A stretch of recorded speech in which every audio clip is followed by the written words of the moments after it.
Hi, this is David Youngward from Sarasota, Florida. 2 years ago, my wife got us all annual passes to Disney World, and I didn't want anything to do with it. Now, I can't wait to go back, but when we can't go, we go geeking on Walt Disney World with Curtis and Lindsay.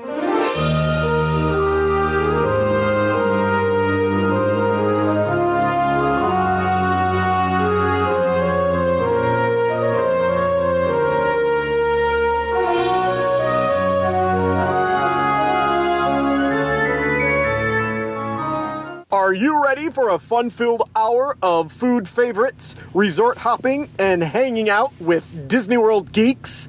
It's now time to go geeking on Walt Disney World. Here's our dad and co-host. Hollywood was impressed with his performance in crowd scenes at the Indiana Jones stunt show. He never misses an 11 a.m. margarita at the Mexican Pavilion. And Mike Wazowski is still raving about his performance as that guy over at Monsters, Inc. Laugh Floor. Ladies and gentlemen, please welcome Curtis Stone.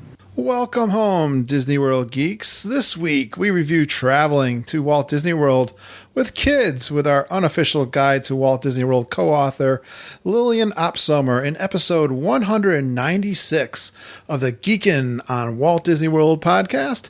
I am your Geekin' family podfather, Curtis Stone, and we are the family-friendly father-daughter podcast that will feed your passion for Walt Disney World by sharing our experiences and opinions, as well as others from our community of passionate Walt Disney World geeks. I am so excited you're here with us listening to our show, and we consider you family and part of our Geekin' family. Join us every Monday as we share travel tips, resort reviews, and lots of food talk through our live trip reports, interviews with our Geekin' family members about their trips, and special guest roundtables on fun Disney World topics from Geekin' family members all around the world. Or as we're doing this week, we've got a great author from our favorite books, the Unofficial guides. And hey, we take pride in that awesome and positive community in our Geekin' family. So join us to share in our love for Walt Disney World and each other. And I bet you'll learn something to try on your next vacation. Thanks to the Geekin' family for giving me a bunch of questions to ask our guests.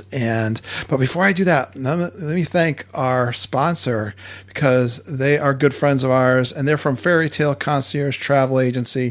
Fairy Tale Concierge is an authorized Disney vacation planner agency, and you know them as part of our Geekin' family too. It's Jennifer Glambos and EJ Cruz. When you book your Disney World vacation with them, you're going to get a professional travel agent, and you know they're really passionate about Walt Disney World just like you. And I know you're going to dream and plan your next trip all year long. So why not talk with them? And because they're always eating and drinking Disney World all day long, and they love chatting with you about your next trip. When you work with them, they're going to help you from the very beginning during the trip, and you might even do a trip report with us here on the podcast. So contact them now for a free, no obligation quote. And best of all, their services are free to you. So let's keep those trip bookings in the family and get all the details on our website, geekinonwdw.com, and you can get all of their contact information. Wow, this is one of the most tips-packed episode we have ever done, and it's all about bringing those kids to Walt Disney World, and it's going to be with co-author Liliane Opsomer of the Unofficial Guide to Walt Disney World, the Kids Book 2018. Wait, do you really bring your kids to Walt Disney World? Well,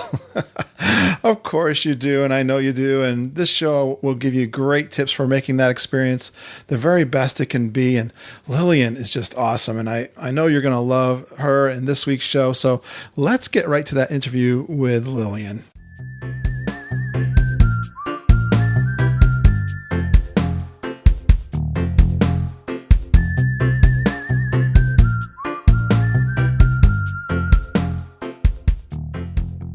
All right, I have been really looking forward to this show for at least a couple of months right now. We've been talking and corresponding, and we've actually been corresponding for over 3 years. And I think you'll understand why after I introduce her. So let's do this. She's a native of Belgium, moved to Birmingham, Alabama in 2014 after spending 25 years in New York City. She's funny and charming in the best European tradition. She puts more energy into being a mom than you would think is possible without performance-enhancing drugs. She's optimistic and happy. She loves the sweet and sentimental side of Walt Disney World. You might find her whooping it up at the Hoop-de-Doo musical review, but you'll never see her riding a roller coaster with Bob Selinger. She's co-author of the 2018 Unofficial Guide to Walt Disney World for Kids. Please give a warm Geek and Family welcome to Liliane Opsomer. Hey, Liliane. Hello, Kurt. Thank you for having me. Thank you for the very nice introduction. That was fun. Well, I think you made this interview very easy because, well, that came from the book directly. I love that intro. Sounds like one of the intros we kind of have fun doing here on the podcast. Definitely the kind of stuff Bob writes about me, and it's true. Great. I am so glad to be talking to you. We've been emailing each other for over 3.5 years, I think, something like that. That's right. Yeah, so you've been our contact at the Unofficial Guide. Thank you for sending all the books my way. You're very welcome. We are so happy to share the books with you, and also a big thank you for having other authors on your podcast, such as Bob himself. Efke recently. Yes, and we had Len Testa. You had Len, of course, yeah. We've had, I love talking to you guys. You guys are such great experts, and I was so a little bit of anxiety when I had Bob on. That was like my first kind of A-lister. I was still young. I'm not even sure how you found me. I think you liked the name of our podcast, and you emailed me kind of just out of the blue, and I was so excited to do that first one, and they're fun every time when we get together, you guys. Bob enjoyed that interview. Every time we talk about it, he says that he really enjoyed that. So, and yes, I mean, he is the founder of the Unofficial Guides, and it all started with Bob. I know when we got off the phone, he said that was one of the best interviews, and I know that he gets interviewed a lot, and you helped me out with that too, Liliane, too, because you sent me a nice piece of paper and a background and some of the things that we wanted to talk about. I think that interested him. So that helped me a lot. At least I did my homework, and you helped me do that. So appreciate that. That was awesome. You're welcome. All right. Well, I didn't realize you were a co-author of a book. And so it's so excited to have you on. And the one that you co-authored with, I think it's the only one, or maybe you did write I do contribute to what we call the big book. Yeah. But I also do quite a lot of photography to the Color Companion. Oh, nice. Oh, you got to teach me how to be a photographer. I was just thinking about that recently. Well, I would love to learn a little bit about photography. That's a beautiful book too. You've got so many. I'll do that anywhere but on Pandora. Mm. Oh. That has been the most challenging place to photograph. Oh, why is that? Most of all because, well, the floating mountains are huge. Tried to get that for a cover on the Unofficial Guides. Needless to say, It didn't work. It just didn't work. The sales force was not going to have it. It is beautiful once you see it, but it doesn't scream Mickey, so that didn't go well. Okay. And the night photography, of course, one needs equipment, and it's not necessarily what you really see when you are there. So, and I personally don't like cheating. I just want to convey what people really see. It's a different approach. I do admire photographers who take night photography, and I think they're beautiful artists. So, but I do like taking pictures. So that's a good thing when you go to Disney World. And hey, in your bio, you mentioned that you're a mom. How many children do you have? I have a son. Okay. Yeah. How old is he? Well, my son is now grown. He just got married in January. Oh, I remember that. Yes, I remember. Yeah. Was it in New York? Yes, he lives in Los Angeles. He works in the film industry. Both he and his wife. The wedding was in New York. That's where he's born, where she was born, and that's kind of our home. Yes, as we said. And how come are you afraid of the roller coasters in Disney World? I actually am. I mean, I do ride them. I have been on every roller coaster because of the research that is necessary, but I'm dying 1,000 deaths every time. Liliane, every time. I got to tell you a story. I was helping a coworker during my day job. She was going down for the very first time, taking her family, and she said, "Whatever you do," because we were looking through your book. Actually, I did the touring plans from your book for her, and helped her map out her days and that kind of thing. And she said, "Whatever, I don't want to go upside down." So she didn't know about the rock and roller coaster. So I said to her, "Well, then you probably don't want to go on the rock and roller coaster because the first thing it does is go upside down in a loop." Well, would you believe when she came home, she said she just had the best vacation they ever had in their whole lives. And her son is autistic, so it was kind of interesting to see how he made out. So I was almost having tears when she was telling me how great a time they had. And then she said, "We went on the rock and roller coaster." Wow. And I like it. I do like the music of Aerosmith, so that gets me through. And quite honestly, I'd rather go on the Hulk than I would go on Space Mountain, for example. Space Mountain is still an older coaster, and it's what I call rickety, and I have the feeling I'm flying out of that thing. Yeah, I know what you mean. It's not smooth at all, is it? It's not smooth, and the same goes for quite a few others, including the kiddie one, the barn. But it hurts everywhere on this ride. While the Hulk, for example, you're like so strapped in, and while it's sheer terror, upside down and around, at least I feel like I can't fall out of the vehicle. Which, unlike the Mummy, for example, I did hang on to dear life because I was alone in the car, and I thought I'm flying out of it. Well, I know you do lots of research, so we're going to get this episode is going to be just packed. And we're going to talk about the Unofficial Guide with Kids. And this is the 2018 book that just came out, right, Liliane? That's correct. It just came out we're in September? This month, publication date is September, so it just hit. Is it out yet? We're recording this. Okay. Awesome. Of course, you sent me an advanced copy, and you've got a lot of quotes in there. So what I asked you to do was give me some of your top 10 tips that you are quoted in the book, and you did a great job giving me those. We're going to go through those. And then our geek and family, we call them, our audience on our Facebook group gave us a ton of questions, and you've already gone through and answered them, but I'll try to get through as many as we can in the next 45 minutes. How's that sound? Like fun? Sounds like a lot of fun. All right. And one of the things you guys do in your book, which I love, there's lots of things you guys do in your books that we absolutely love. Been buying those for my wife, I don't know, since 2003 or something. But you have your readers put some quotes in the book. And I got one that I loved that we got from one of our listeners. Her name is Jody Porcue. And I just want to kick it off with that. She said, "This guide helped me out so much with my first trip with the kids. I read it from cover to cover, and it was such a great guide. It helped me to realize what realistic expectations and what is realistic. Gave quotes from previous guests and loved this guide." That's a great quote from Jody. Thank you so much, Jody. All right, now let's hear from Liliane. Liliane, let's go through these top 10 quotes that you have in the book. And what was the number one thing that I don't know? Was this any particular order that you put these? It's not necessarily in a particular order, but the first one really definitely is. I mean, be prepared. Yeah. Plan your visit.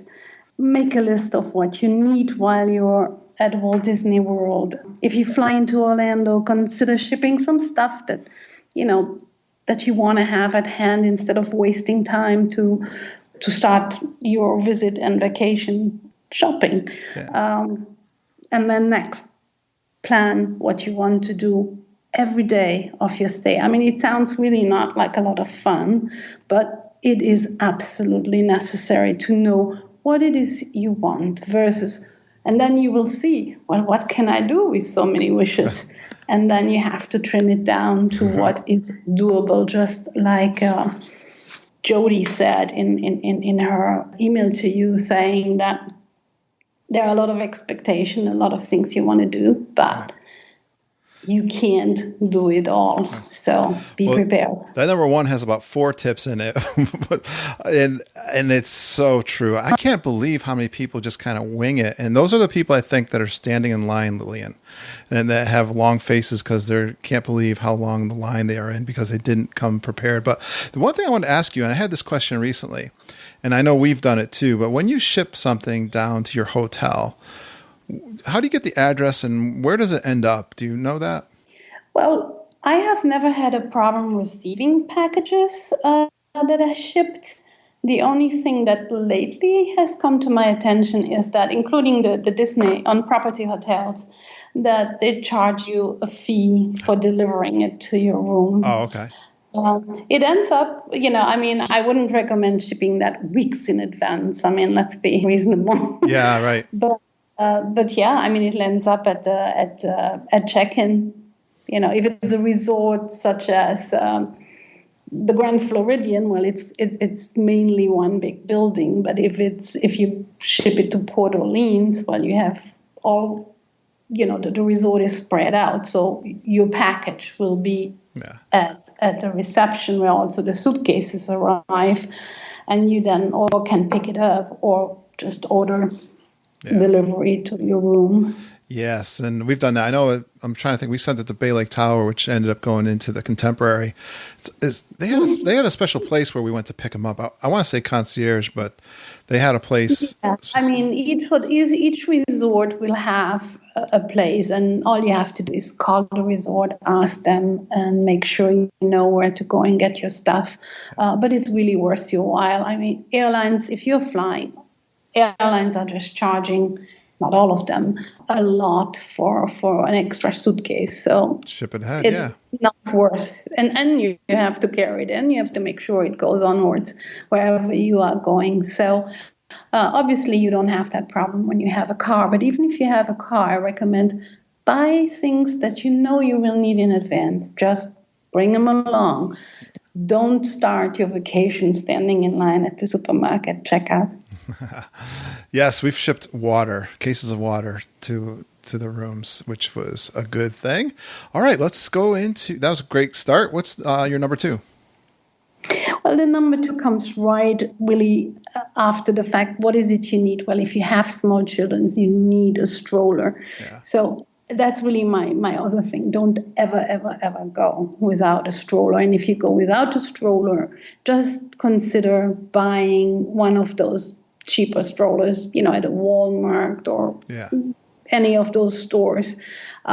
Because, yes, you can rent them at Walt Disney World or, other theme parks. But there are so many moments where you will have to carry the children that are tired.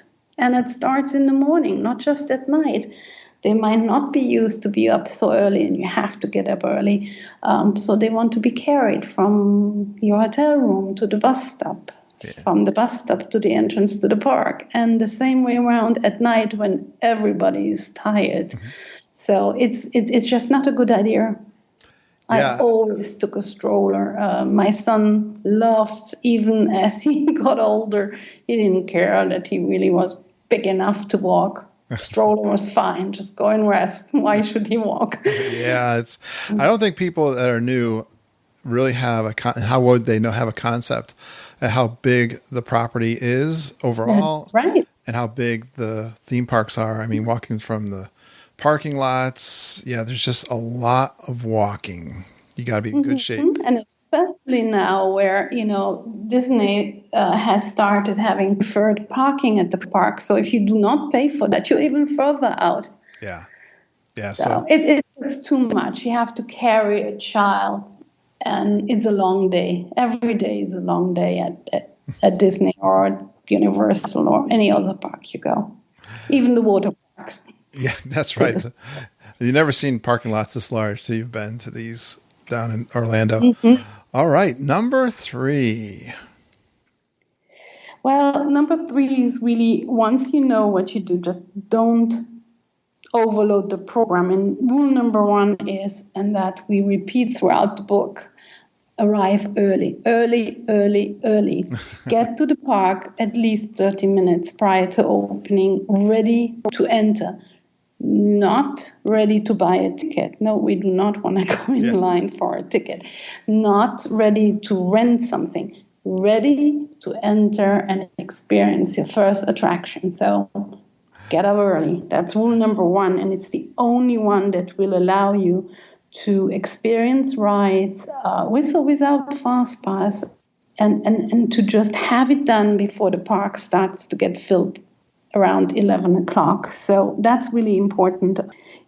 The same goes for use child swap if you can. Use fast passes if you can get fast passes prior to arriving if you are on property.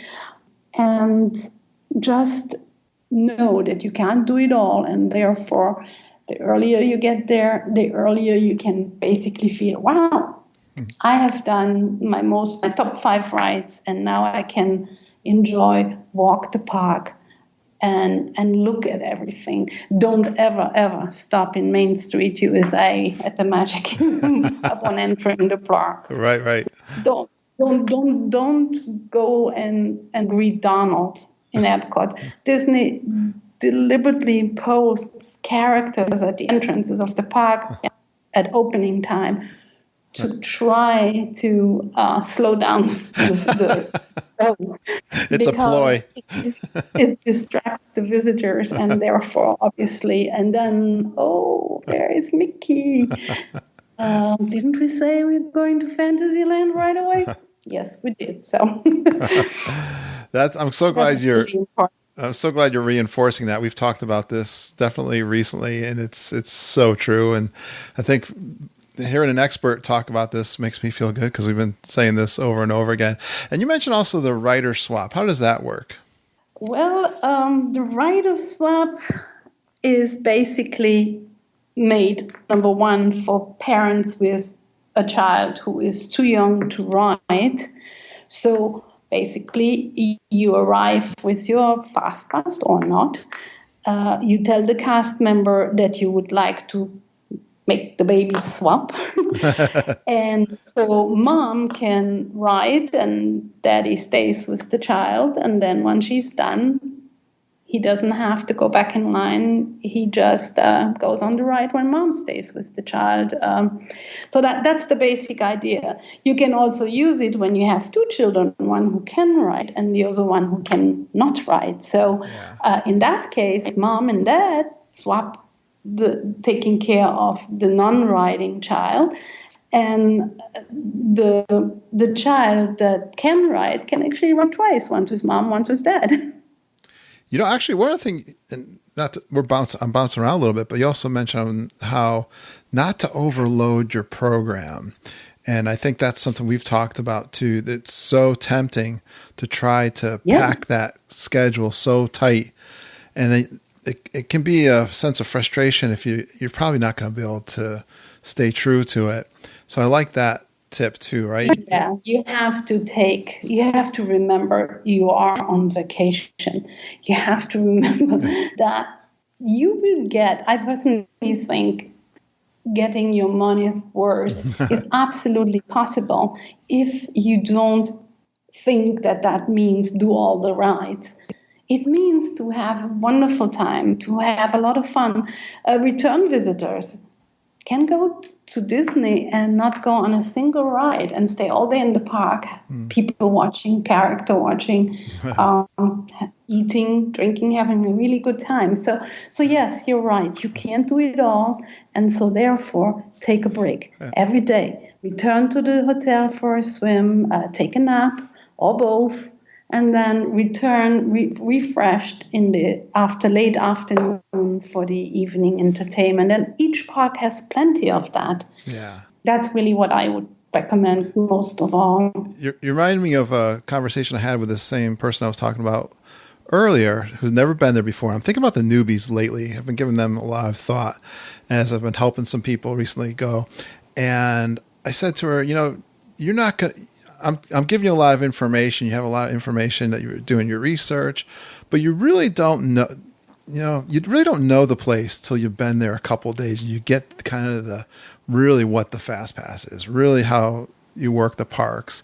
And so I think that the first couple of days, you're just getting orientated to what the Disney parks are like.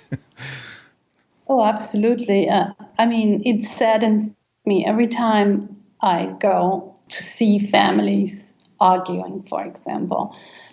Moms and dads screaming at their children. It's heartbreaking. And I know it's out of frustration.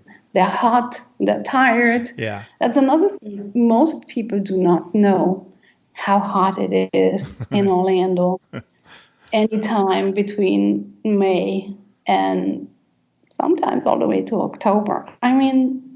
It's hot. Yeah. While I would not go and swim in December, believe me, plenty of Brits do because they think it's absolutely hot.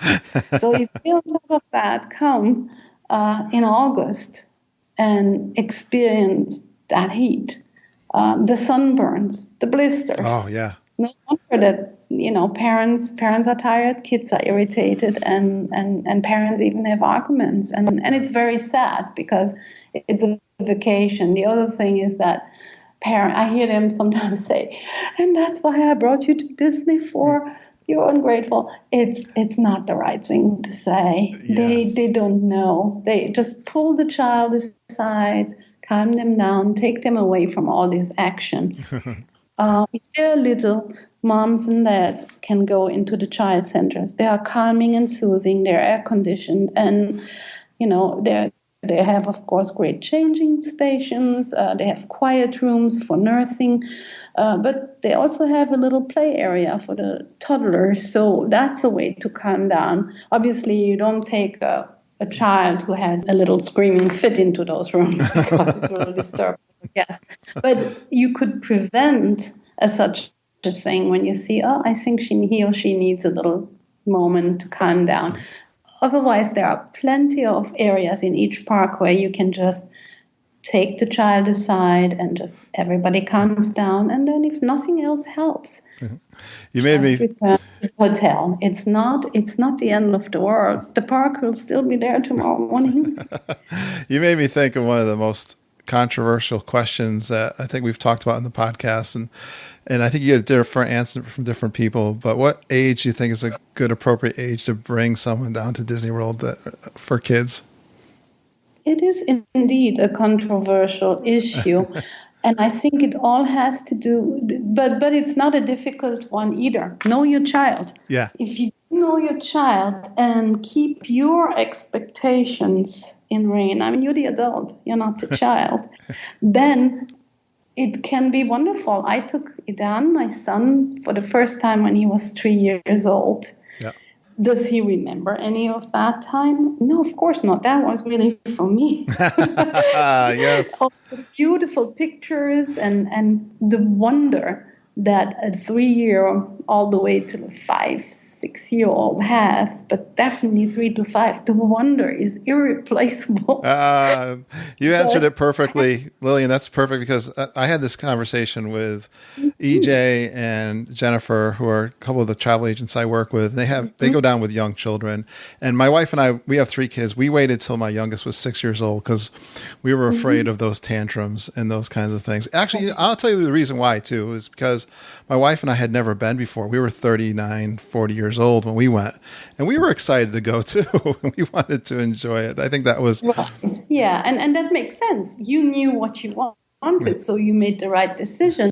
Yeah. At that time, my son's favorite character was Cinderella, and all he wanted was see Cinderella. Yeah. And at the time, Cinderella was still meeting inside the castle.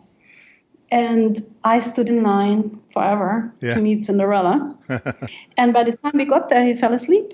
Oh, right. And so here I was. What am I going to do? Wake him up? I knew that was a bad idea. Yeah. So I talked to Cinderella, and she was gracious. And I told her about my dilemma. And she said, later on when you watch the parade, you tell him to look for me because I will be waving especially him. And you know what? That was the best answer. The child woke up later on. He did ask, where is Cinderella? And I said, you were very tired and she had to go, but she told me to look for her at the parade.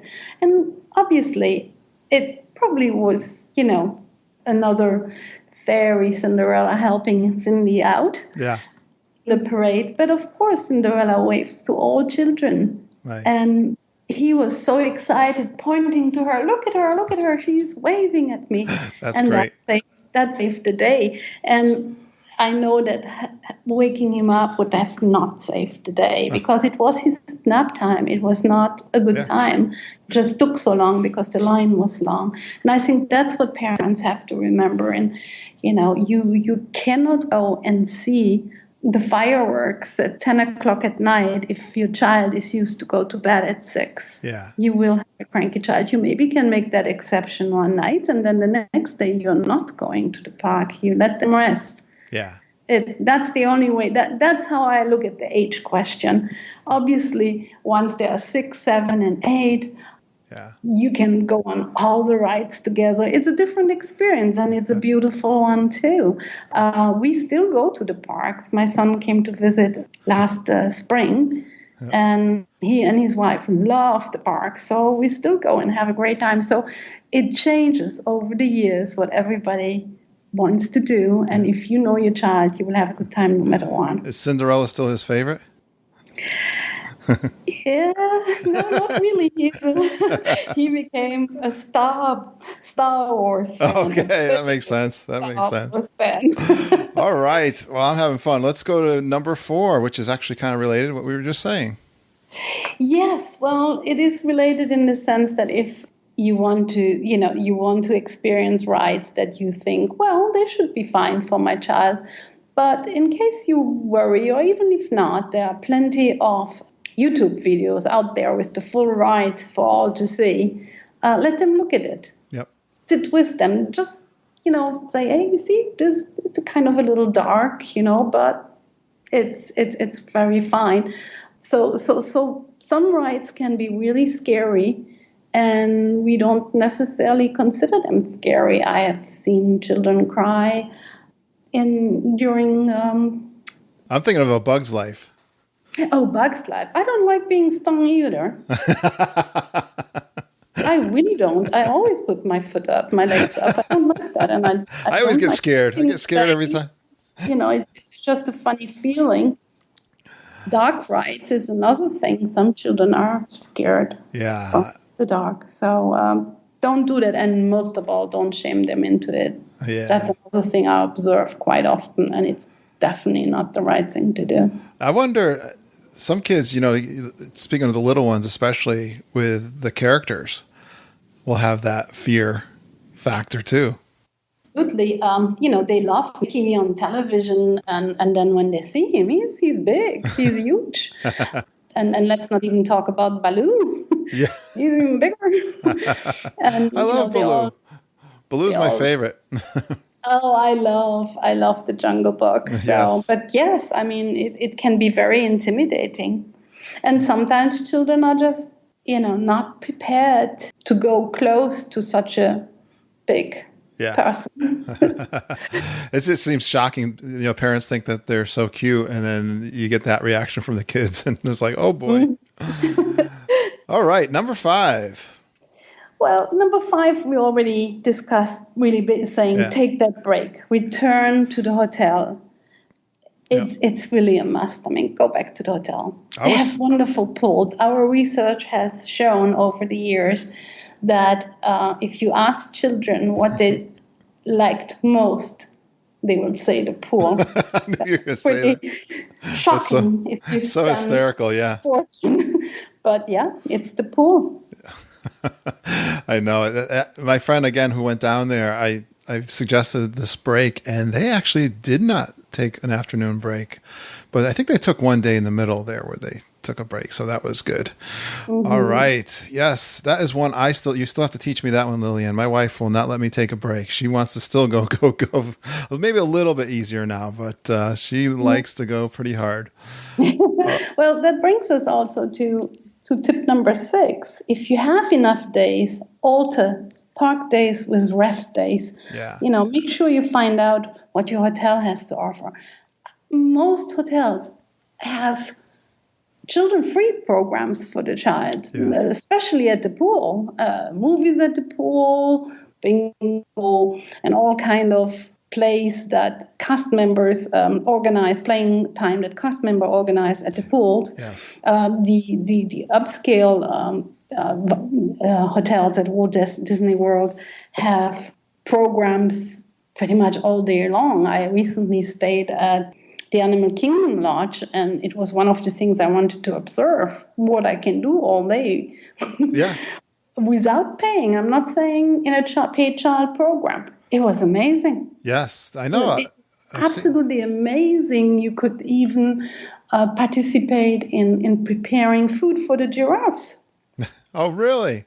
Oh, yeah. And it was a free program. And then, you could later on see as the trucks were driving through the savannah, distributing the treats in the trees. Oh, wow. You don't actually feed the giraffes then. You just prepare. No. You don't want to feed the giraffe. No, that's probably not a good idea. But, it's not a good idea. That resort. I just got to say, the resorts, I tried to explain the resorts to this friend, and I'm out of words. They are they're out of this world, and especially definitely as you get to the deluxe, I think all the parks, though, like you said, all the resorts of them have. I mean, look at the value resorts. They have more than one pool. Yeah. And again, I get back to what kids like. They like the water. They're water puppies. They really like it. It's nice because it's got that zero entry too. They're always really kid friendly. And many of them have zero entry. They have now added pretty much everywhere splash zones. Yeah. Which are wonderful. I mean, who wants to run away from that when it's hot? I agree. Yeah, that's the other point. Yeah, a lot of families have to go in the summer when school is out. So it's definitely a good idea to bake in some rest days. And don't consider water parks a day of rest. I mean, Blizzard Beach, Typhoon Lagoon, the new Volcano Bay, those are theme parks. Yes. And you are on your feet in the heat all day long, something really small at night, maybe pizza at the resort and an early night. Those days take a lot out of you too. So. Yeah. Great point about the water parks. They're physical. Yes. They bat you around, and you know how swimming, when you go swimming, a day of swimming and you're like exhausted. Well, this is where they're going down those big slides, and they're going to bash you around a lot too. So it takes even more out of you. Good point. That's right. All right. Number 7. Well, number 7 is about rules. I think it is very important to establish rules prior to your visit. I mean, everybody has rules at home, and Walt Disney World is not a good place to start new rules. So rules should be established or kept as much as possible regarding bedtime rituals, discipline, and of course the big trigger of some tantrums, shopping, and how much you allow your child to shop one item a day. What is the dollar limit of that item? I think it's a very good thing to just set limits because there just are limits. It's not limitless. Plus, I mean, you have to tot around those toys all day long at the parks, unless you send them back to your hotel. But seriously, rules should be established and shouldn't change. The bedtime discipline, the fact of needs every night in the world is not the moment to stop that, because it will just throw them off. I think it's very important to keep those rituals. Excellent. Yes. I don't like rules, but I think you're right. We got to still be parents. Think about it. Most important, don't forget those rules when you go there for a holiday. And because Christmas, for example, is a very, very good point. Make sure you tell the various young ones that you are absolutely convinced that Santa will know where they are. Yes. You're surprised how many children we heard of that were worried that Santa wouldn't find them because they're not at home. Yes, great point. So we took the kids at Christmas time one year, and Santa did still come to the room, which was, that felt really weird being away at Christmas time, but it is a fabulous time also to enjoy. You include the New Year's activities too, and it's a great time to go. All right. We're doing great, Liliane. Number 8. Number 8 was something I wanted to address when it comes to meals, with young children especially. Don't overload your program with sit-down dinners. Number 1, it takes a lot of time away from touring the parks, and it is very taxing on little ones to sit still while, when you're in the parks, you're just better off with a over-the-counter meal and some downtime and use that time rather to return in the afternoon and spend some time at the pool rather than sit down dinner. I'll tell you what, I love this tip. And my wife and I experienced this even for us without the kids. Mm-hmm. I felt like it's too much. Yeah, it was too much food. It was, I kind of have a problem sitting still myself, to be honest with you. But I love this idea, and it's true. It's too much food, and I think that happens a lot to families who book the meal plans. Yeah. It sounds like a great idea, but after a few days, especially when it's free meals plan included, after a few days you get tired from this, and you can't eat that much, and if you pay for the meal plan, it is not. You really have to know are you really eating all that? Otherwise, it's not a good deal. Yeah, we've talked about this where you really got to sit down and figure the numbers out for yourself and your family. Yeah. And the little guys, a lot of them are kind of picky eaters. They're not going to. It's not going to be a good deal for some of the families with the little guys. All right, good one. And how about number 9? Well, that's still a little bit about food, but we like that. On this podcast, we love all about food. My recommendation is don't waste money on water and snacks in the parks. Yeah. It really adds up. Yeah. Bring your own. And as far as water is concerned, you really can get free water at any over-the-counter restaurant. Right. At Walt Disney World and at Universal for that matter. You just have to ask, and it's fresh and cold. That's a great tip. I don't know if you bring a backpack or something, you could put as much food. They're not going to confiscate the food as you walk in, right? No, they don't confiscate food.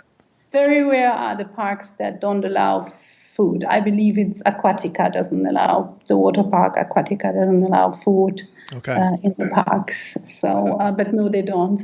And certainly not snacks. But I'm mainly, talking about snacks. Also, don't ever eat breakfast in the park. I mean, this is like, here I am. I came to the park early, and then you pull everything to a total halt, sitting down for breakfast. Yeah, I've had a lot of my audience, and it's expensive. My audience actually, a lot of them love going to. One of the reasons they like doing breakfast so they can get into the park early. That's probably a big motivator. That's a different story. If you can get into the park early prior to the official opening of the park, then that's a great deal. Yeah. Because you have a wonderful breakfast, such as Hackeshaus with the princesses, or Be Our Guest, and then you can slowly walk around, take pictures with too many people in the picture. And you can be standing at your first ride and ready to go when it opens. Let's say you have your breakfast from 8 to 9, and then 9 o'clock, the park opens and you're right inside the park. Just don't do this when there is early opening for everybody, because then it will be swamped already by 9 o'clock. Yeah, but even to your point though, bring those breakfast bars or protein bars, something like that. Yes. And throughout the day. I mean, I'm certainly not saying you shouldn't take any snacks. I love snacks, and who does not? And the kids will absolutely need to get that Mickey bar, right? That's right. So, but there are many ways to save some money and enjoy the parks nevertheless. Perfect. All right. We made it to number 10. We'll still have some time left to answer some other questions. Yeah, this is a good one. I didn't think of this before. Number 10 is important, yes. It's really dear. Both Bob and I are really adamant about that. Check those little feet and check them often children are so excited, they forget to tell you when their feet hurt. And usually when you see what the problem is, it's already too late. It's a blister, the blister popped and tears are coming. So that's not good. And the other thing for the younger one, keep them hydrated, force them to drink because they don't. I mean, I don't drink enough, I think, when it's very hot. Yeah. And children certainly don't do it. And then that adds to the crankiness and sometimes can be really serious. They just get sick. Yes. It's not good. It's not good for them. It's not good for you. Last but not least, slap on that sunscreen. It is so hot and the sun burns and it goes very fast. Yeah, and I bet, you don't want to probably buy that brand new pair of sneakers that don't fit that great and find out when you're down there. You only take shoes that you have walked in to the parks. And I also do not recommend flip-flops. I see them often. They're not good for you and certainly not good for you running an entire day for miles and miles through the park. Flip-flops are not good. All right. And please put socks in those sneakers because that brings the blisters also. That is a great tip. I don't think I've ever heard about that. And I think of my own feet. Those blisters really hurt. Yeah. So great. That is a great 10 top tips. And this is something that you'll see in the book with Liliane. What do you call those little side bubble ups on the side of the book, I think? We have little tips. Some of them are Bob and mine. And then, as you probably saw, we do have kids over the years. Yes, our kids. Over the years, the kids have, graduated from our book. In the beginning, my son was one of those who gave tip, Len Tester's daughter.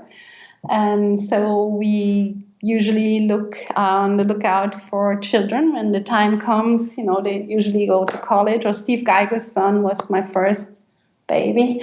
And then he just went to college. So we're really excited to our siblings from Florida. And one is our youngest one, Felicity, also known as Stink.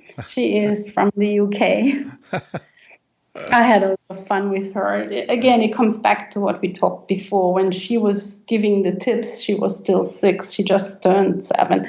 So they're just really fun to read, you will see. Yes, I saw that. That's awesome. I saw them introduced in the beginning of the book, too. All right, I've got some questions from our community, and I'm going to try to pick a few of these out, and then Liliane's already answered them all, so I will definitely post them to the Facebook if we don't get to them all.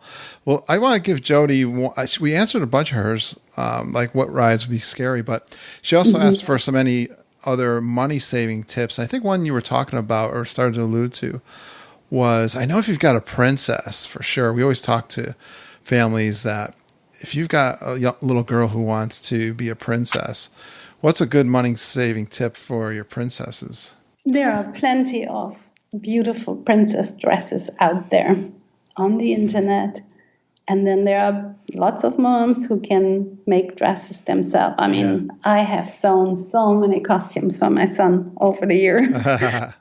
That's a great way to save on having costumes for the child. And they're just lovely to walk around in the parks with dresses. The same goes for the very famous Bobbity makeover. Yeah, I'm not a fan of it, I must say. Okay.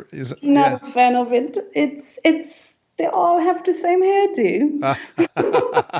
And mom can do that. There are beautiful crowns out there. I have 3 tiaras.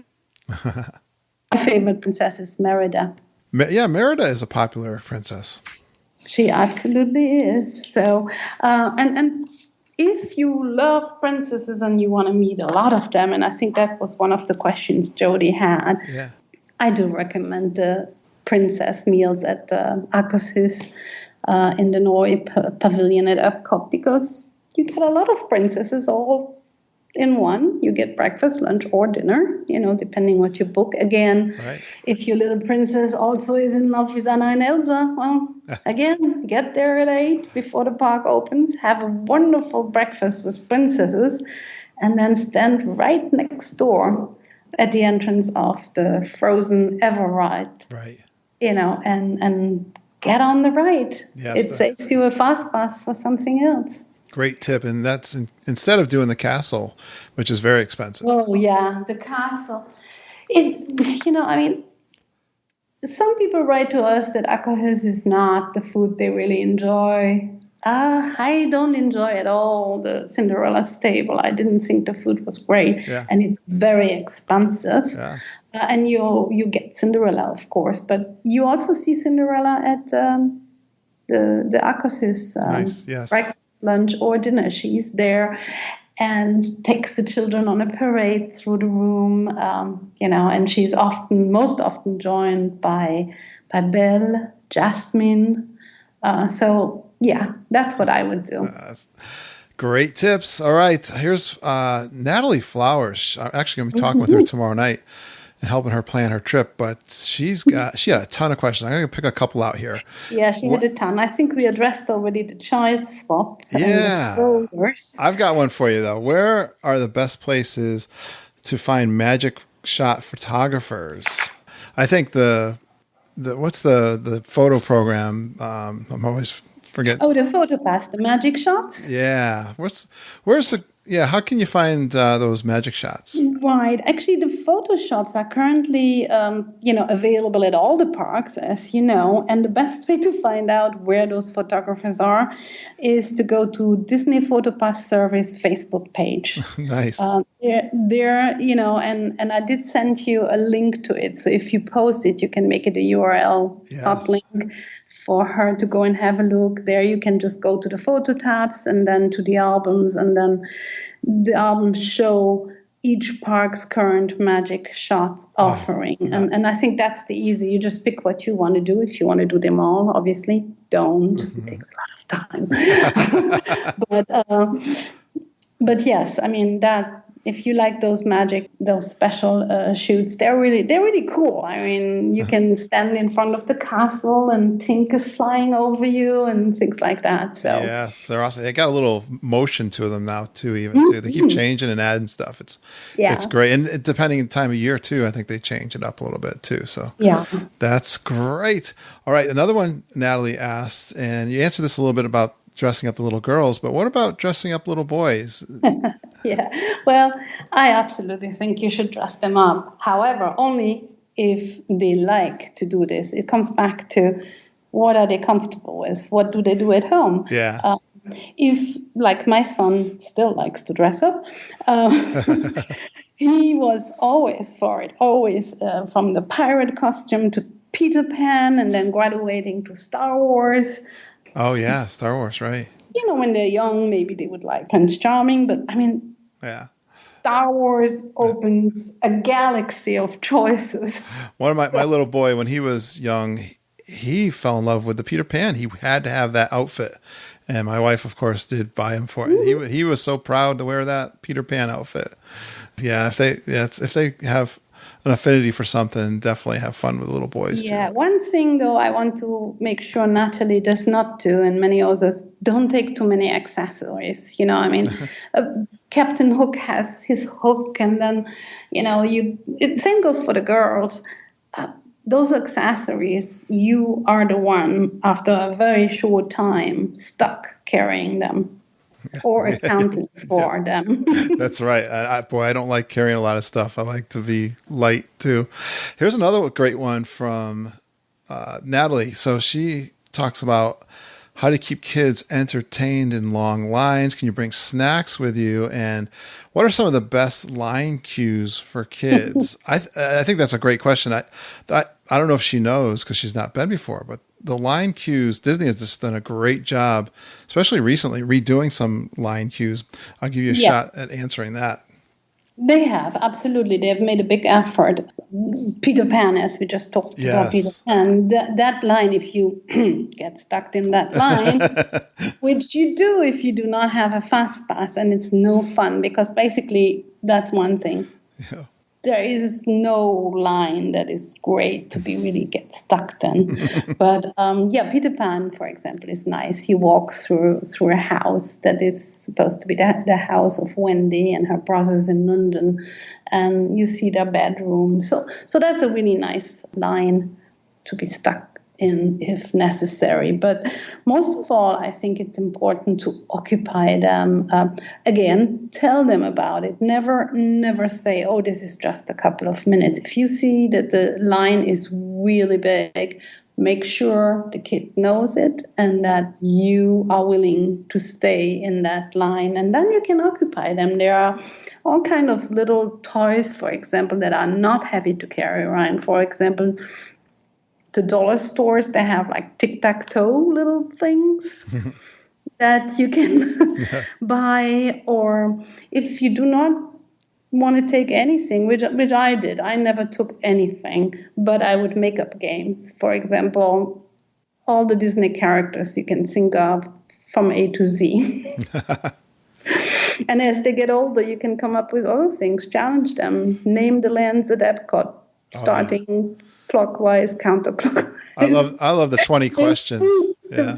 The most famous food from each land. How to say, you see it in our book, how to say hello in Italian, goodbye and thank you. So you can do those things. You can play with them. Bring snacks, and to answer her question, because she asked, is it allowed? Yes, you can bring snacks in the lines. You can also have drinks. You will have to finish some drinks depending what ride you are in line for, such as a roller coaster, because obviously if you have something that is not secure, the liquid will fly out while you're riding.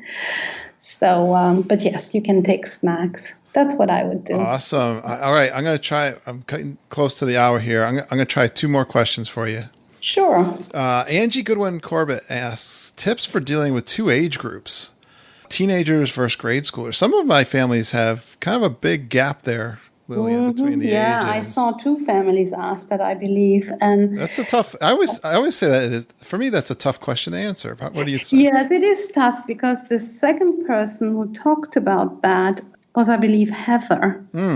Because she's going. Is she going with a family who has really perfect. Little ones, while she has teenagers? Yep. And then Angie asked that too, right? Right. Yes. Same question. That's why I kind of picked that one. I think number one, especially starting with Angie, decide ahead of the visit which rides and meals you want to do as a family. Same thing also for Heather. Yep. That's the number one thing. You just sit down with with your husband or with the other family in Heather's case, and you decide which are the rides that we absolutely must do together as a family, and which meals. Yep. Great answer. Then the next step, if you have teenagers and you're comfortable with it, and I have always done that, Walt Disney World is really a safe place. Right. I cut them loose for a couple of hours, make sure that, again, there comes the rule. They have to call you at home too after 2 hours, for example, or they have to be punctual at the place you told them that you want them to meet again, especially if it's for meals. So that's another way to deal with that. As for Heather, in addition to all of that, I would definitely recommend she splits up with the 2 families. There is no way to make everyone happy most of the time in one family. But if you have 2 families with so many kids in different ages, that is going to be difficult, and you do not want to ruin your friendships. Both families have valid reason why they want to do things, and they're on vacation. So it's really important to make some time. And then another thing is avoid at all costs to make the teenagers feel that they are the helper babysitters. Yeah. They can be helpers just like they are at home, but not constantly. It's not the right thing to do. So in addition to that, also make some time to spend time with your teenager one-on-one.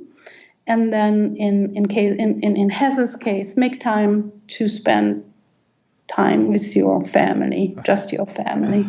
That was such a great answer. You've been just amazing. I can't believe I waited so long to have you on the show. Thank you. Liliane, you're awesome. This was so great. There's so many more questions. I'm so glad you wrote them out for everybody. We'll get them out to the Facebook group. And you just made me remember the trip that my wife and I and her sister has 3 kids. They're a little bit older than my kids. And I wish I had you back then to give me some of this advice directly. We were just reading the books, I think, though, at that time. Well, I'm telling you, I can't wait to have grandchildren to start all over again. Oh, you're going to be such a great, infect them with the love bug for all the theme parks. Same here. I'm with you there, Liliane. Well, I hope to see you down there one of these days. This has been so much fun. Hey, before we leave, I want you to plug the book a little bit or a website. Tell us how we can get these fabulous books so that we don't waste any time in the parks and we just get the most out of Disney World. Well, all of our books, unofficial guides are available in every good bookstore, Barnes & Noble, in your small indie store where you live, and obviously on Amazon. Yeah. You can also get great tips by visiting our website, theunofficialguides.com. We have a blog post twice a week. We have social media, Twitter and Facebook. You can all find that there. And I can also send you the links. So if you post all those answers of the questions we didn't get to, we can add that.